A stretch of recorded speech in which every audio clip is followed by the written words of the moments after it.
I think we've all been in the presence of someone who we feel like there's something different about them. I know that I have. You can tell that it's okay to relax. It's okay to just they're going to be. It's just okay. I don't know how else to say it. It's just okay. You're okay. It's all good. You can relax. And that's really what I try to bring to therapy, is that kind of environment.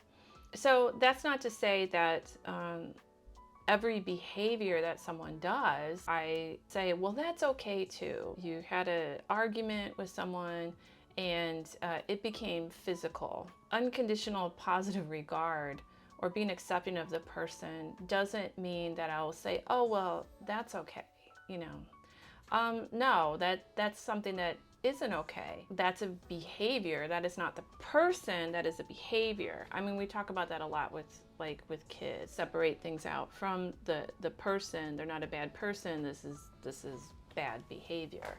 I do go a little step further where I'll say, well, this is, if your goal is to do this, is this behavior really lining up with that goal? I don't know. So an important thing with therapy, I think, is that a therapist connects with the unblemished self, your total worth, because you are a human being. And then start looking at the behaviors. Is this helping you to connect with that person, or is it moving you away from that person?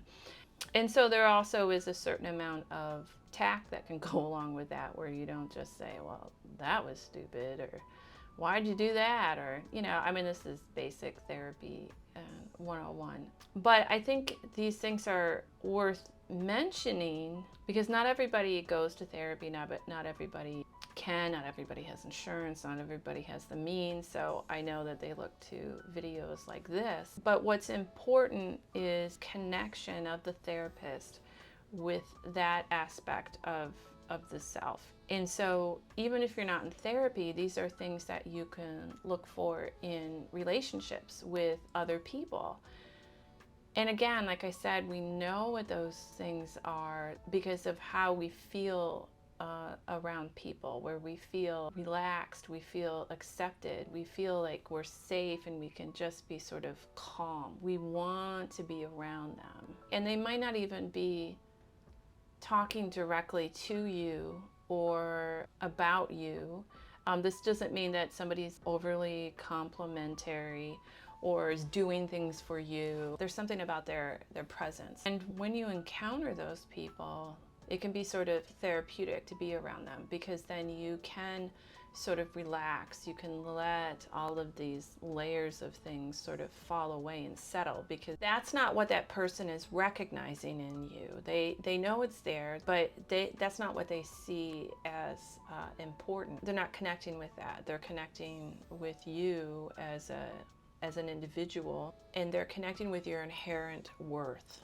When I do this with people, recognize their inherent worthiness and the relationships in your life where you've noticed people are clearly doing that. There's just something different about them, how you want to be around them, because there's just something about, they could be talking about, you know, like how to cook a pizza, and it doesn't matter. There's just something about it.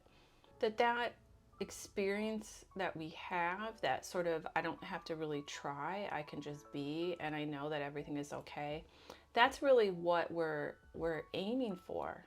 That is what ideally the kind of relationship we want to have with ourselves. So when we're around people like that we don't have to do anything, and they can see our worthiness, and we know what that feels like, we know what that's like, that is a big step in moving towards being able to build that into our own life.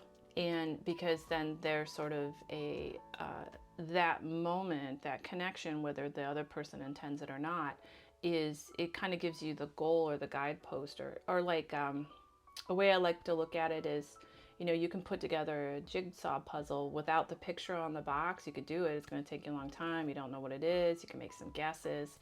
But if you have that picture to know where you're headed, with the jigsaw, it can make it so much easier to know where you're going. To have someone who can offer that to you so you know what that is like, that's what you're looking for. The body feeling that you have, the thoughts that come to mind, the ease that you have, maybe some joy that you feel, and the beliefs you have about yourself, the raise in energy at the same time while you're achieving a greater level of calmness. That's all I have for today. My name is Bethany Brunt. I'm a licensed mental health counselor, and I hope today's video helped you to get back to you.